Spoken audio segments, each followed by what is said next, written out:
name's Tracy. This is YInnovative Yoga. Today I'm going to introduce you to a meridian stretch called Makko Ho Meridian stretching. Under this new moon in Taurus influence, we're going to emphasize the meridian pairs of the lung and large intestine. Specifically, we're going to work with the large intestine as it relates to Taurus. The Makko Ho stretching is intended to bring greater vitality to the large intestine organ, as well as decrease any chance for disease or any sort of afflictions that would arise from dysfunction in that organ. What this particular stretch looks like is you'll take your thumbs and hook them behind your back like this.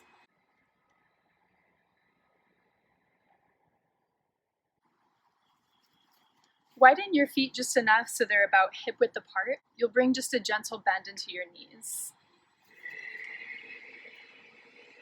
Now wrap your shoulder blades onto your back so you're nice and wide in the front of your body. And keep the shoulder blades wrapping as you take a deep inhale. Reach your hands down toward the earth and your heart up toward the sky. Deep breath in. As you exhale, begin to fold at your hips. You come into a forward fold, bending your knees any amount, but making sure you don't lock them out. Now draw your thumbs away from your lower back and toward the crown of your head any amount, keeping your shoulder blades wrapping around your back. We'll take 3 deep breaths here. Inhale. Exhale. Relax your jaw and your neck into gravity. Inhale. Exhale.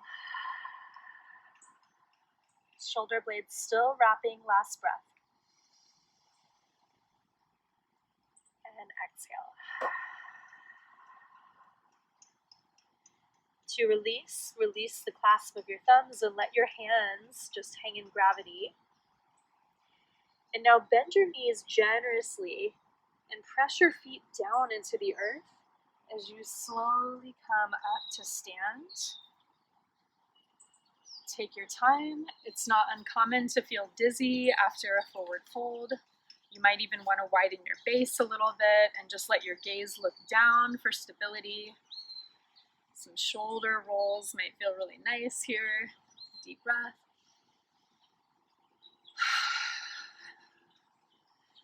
Good. And now I want to introduce you to some meridian tracing of the large intestine meridian.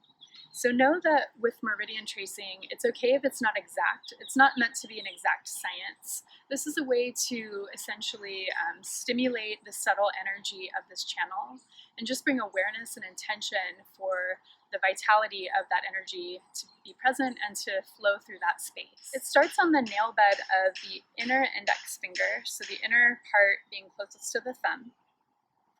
And you'll start to trace your fingertips up the inner part of the finger, passing through the webbing between the index finger and the thumb, and then tracing the line on the inner part of the top of your forearm. So you can just look at the video for direction. Once you get to your elbow, start to find more of the middle part of your upper arm. As you continue to trace toward the middle part of your shoulder,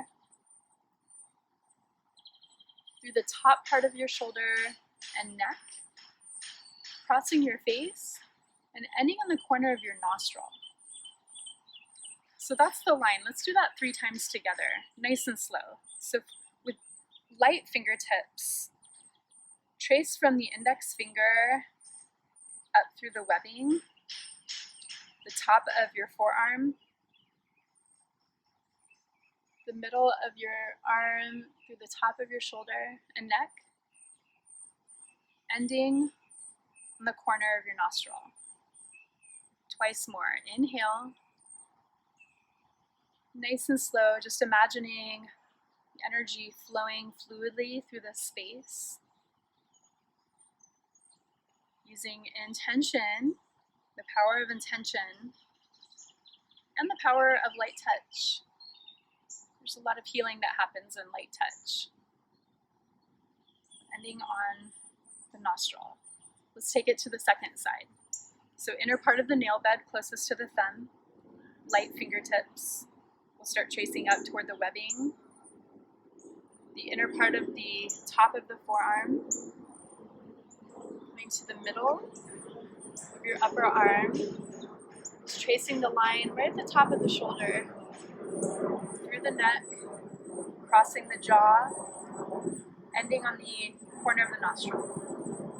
Twice more. Inhale, to travel up, inner part of the forearm. Again, imagining the flow of energy,